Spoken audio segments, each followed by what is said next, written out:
Video देखने से पहले हमारे चैनल को सब्सक्राइब करें, साथ ही बेल आइकन पे प्रेस करके ऑल पे क्लिक करें। धन्यवाद। Hello everyone, hope you are fine and good. तो ये आप लोगों का नेक्स्ट पार्ट है प्रोनाउंस चैप्टर का। इसके पहले वाले पार्ट में हम लोगों ने पॉसेसिव केस, पॉसेसिव प्रोनाउन के यूजेस को समझ लिया है। अब हम लोगों को पढ़ना है यूजेस ऑफ इट के बारे में।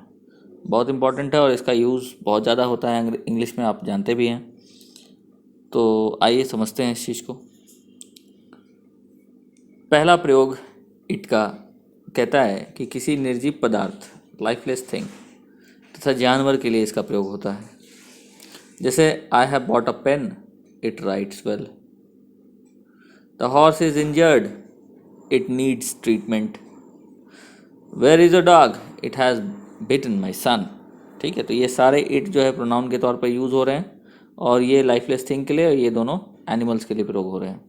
ये देख लिया, एग्जाम्पल से समझ लिए। अच्छा, एक बात यहीं से मैं कुछ बताना चाहूँगा यहाँ से कि कभी कभी एनिमल्स अगर पेट एनिमल्स हो, पेट एनिमल, ठीक है, जैसे जिसको आप पालते हो अपने साथ, आपने उसका कोई नाम रखा है, जैसे कि मान लेते हैं कि कोई पपी है, उसका नाम आपने जिंगो रखा है, ठीक है, और वह एक मेल डॉग है। तो कभी कभी इसको रेफ़र करने के लिए हम ही का प्रयोग करते हैं। जैसे कि अगर वो अभी सही नहीं है, अगर वो अभी हेल्दी नहीं है, तो मैं बोलूँगा he is not fit right now. मतलब मैं यहाँ पे अपने पेट के बारे में बोल रहा हूँ कि my pet is Jingo is not good, he has been suffering from fever. एक बात कह रहे हैं, उदाहरण दे रहे हैं, तो यहाँ पर आप ही या शी का प्रयोग कर सकते हो। ज़रूरी नहीं है कि इट का प्रयोग करो। कभी कभी ये जो पर्सनल प्रोनाउन है ही और शी, ये आपको पेट एनिमल्स के लिए भी प्रयोग हो जाता है। तो यहाँ जैसे कि अभी यहाँ लिखा है कि इट का प्रयोग एनिमल्स के लिए होता है, ये सही बात है, लेकिन इस एक्सेप्शन को याद रखना कि पेट एनिमल्स की अगर चर्चा कर रहे हैं कभी भी, ठीक है ना, तो उसके लिए पर्सनल प्रोनाउन ही या सी का प्रयोग हम लोग कभी कभी करते हैं, क्योंकि वो उसको हम एज अ पर्सन मानते हैं, as a member of a family मान लेते हैं पेट एनिमल्स को, राइट। तो इसको याद रखिएगा, इस पॉइंट को। चलो नेक्स्ट पॉइंट में पढ़ते हैं। सामान्यतः किसी देश के लिए, जैसे Britain imports more than it exports, तो किसी देश के लिए भी हम इट का प्रयोग करते हैं और करते ही हैं। चाइल्ड या बेबी के लिए, जब इसका जेंडर स्पष्ट नहीं हो, जब नवजात शिशु होता है, इसका जेंडर स्पष्ट नहीं होता है, या किसी अनजान शिशु के बारे में हम बोल रहे हैं, तो भी हम इट का प्रयोग करते हैं as a pronoun. The child is crying because it is hungry. अब यहाँ पे इसका जेंडर स्पष्ट नहीं है, इसलिए इट लगा रहे हैं। The baby looks happy, it is healthy. ठीक है, ऐसे केसेस में तो यहाँ पर इट का प्रयोग होता है। नेक्स्ट पॉइंट में है, फोर्थ नंबर, इंट्रोडक्टरी सब्जेक्ट के रूप में इट का प्रयोग होता है। ठीक है, टाइम बताने के लिए, वेदर का टेम्परेचर या फिर डिस्टेंस, ये सब बताने के लिए हम इट का प्रयोग करते हैं। जैसे it is 4 o'clock, it is June, it is 22 degrees, it is Monday, it is raining. ठीक है, ये सारी चीज़ों में हम इसका प्रयोग करते हैं। इट इज़ 4 o'clock मतलब 4 बजे, इट इज़ मंडे मतलब आज सोमवार है। इट इज़ 22 degrees, 22 डिग्री तापमान, तापमान के बारे में बात हो रही है यहाँ पर। It is 10 miles to the nearest railway station, railway station यहाँ से 10 मील की दूरी पर है। क्लियर। तो इस तरह से हम इट के प्रयोगों को समझ रहे हैं। नेक्स्ट है हम लोगों का 5th नंबर पॉइंट में, अपने बाद आने वाले फ्रेज या क्लॉज के लिए, जैसे कि it is good to live with a wise man, as a phrase इसका इस्तेमाल हुआ है। ठीक है, इट इज़ गुड, ये वाला part, to live with a wise man. इसी को आप उल्टा करके बोल सकते हो, to live with a wise man is good. It is useless to argue with an unreasonable man. ठीक है, to argue with an unreasonable man is useless, किसी फालतू आदमी से बात करना बेकार है। It is probable that it will rain today, आज ऐसी संभावना है कि आज बारिश होगी। तो ये सारी चीज़ों को हम लोग देख रहे हैं कि एज अ फ्रेज हम इसका इस्तेमाल करते हैं। क्लियर, स्पष्ट हुआ होगा, मुझे यकीन है। नेक्स्ट पॉइंट में समझते हैं कि अपने पहले क्लॉज के लिए दिए गए स्टेटमेंट के लिए भी इट का प्रयोग करते हैं। जैसे he is cheated by this shopkeeper and he knows it.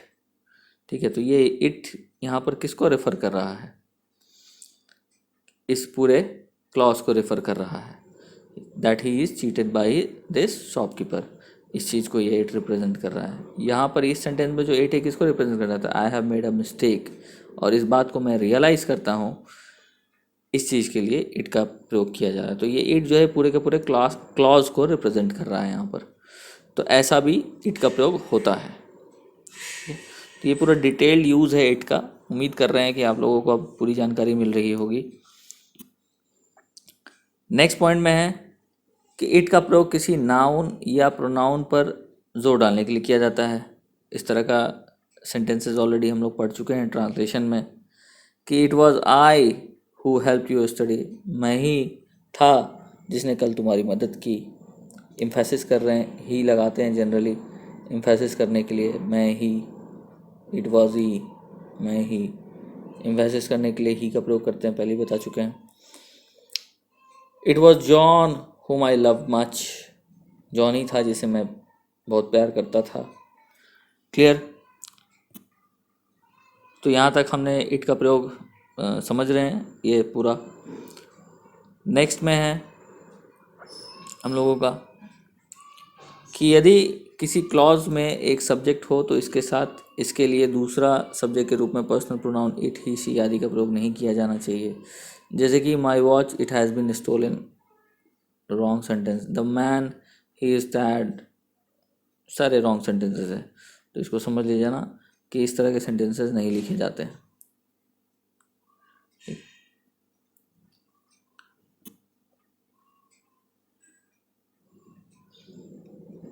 My watch has been stolen, the man is tired, needs rest, the situation is not favorable, the candidate being a graduate is eligible for।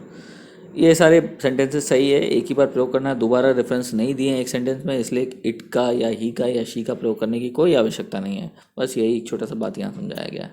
Okay, अब दूसरा है कि उसी प्रकार clause में एक object हो तो इसके साथ या इसके लिए ऑब्जेक्ट के पर्सनल प्रोनाउन इट, हिम आदि का प्रयोग नहीं किया जाना चाहिए। अगर एक ही ऑब्जेक्ट है और एक ही बार प्रयोग करना है तो क्यों बेकार का यूज़ करना। जैसे I want to give John him some money, कोई ज़रूरत नहीं है इसका, ठीक है। There is no second reference to this name John, so we will not use any kind of personal pronoun relating to objective case, personal pronoun in the form of object, है ना। क्यों? क्योंकि दूसरा रेफरेंस नहीं दिया गया है इस जॉन का। दूसरा रेफरेंस होता तो अलग बात होता, राइट। तो this is what has been explained through this point. और यहाँ पर आपके इट के सारे प्रयोग पूरे होते हैं। ये सारे प्रयोग थे इट के जो हमने समझा। एक बार मैं इसको बैक से 7 नंबर से ले जा रहा हूँ, जैसे कि एम्फेसिस डालने के लिए इसका प्रयोग किए, नेक्स्ट में क्लॉज को रिप्रेजेंट करने के लिए इसका प्रयोग किए, इसके बाद फिर हमने इसका प्रयोग अपने आने वाले फ्रेजेस के लिए किया, ठीक है। उसके बाद फिर नेक्स्ट में हमने इंट्रोडक्टरी सब्जेक्ट में समय, वेदर, मौसम, टेम्परेचर, डिस्टेंस तथा दूरी, ये सब बताने के लिए इसका प्रयोग किए। उसके पहले फिर हमने बेबी अगर कोई है और उसका जेंडर स्पष्ट नहीं है तो उसके लिए इट का प्रयोग हम लोग करते हैं। उसके बाद किसी देश के लिए भी हम कर सकते हैं। इसके बाद किसी निर्जीव पदार्थ या किसी एनिमल के लिए भी करते हैं। एनिमल के लिए मैंने पेट एनिमल का केस अलग से समझा दिया है, ठीक है। वीडियोस को देखो, फिर इस केस को समझो, और फिर then we will move on to other section. Video देख ले लीजिएगा तो फिर मुझे बताइएगा कि हाँ सर मैंने देख लिया, अब आप नेक्स्ट पार्ट भेजिए, तभी मैं भेजूँगा, नहीं तो मैं नहीं भेजूँगा। ओके, चलो टेक केयर, बाय।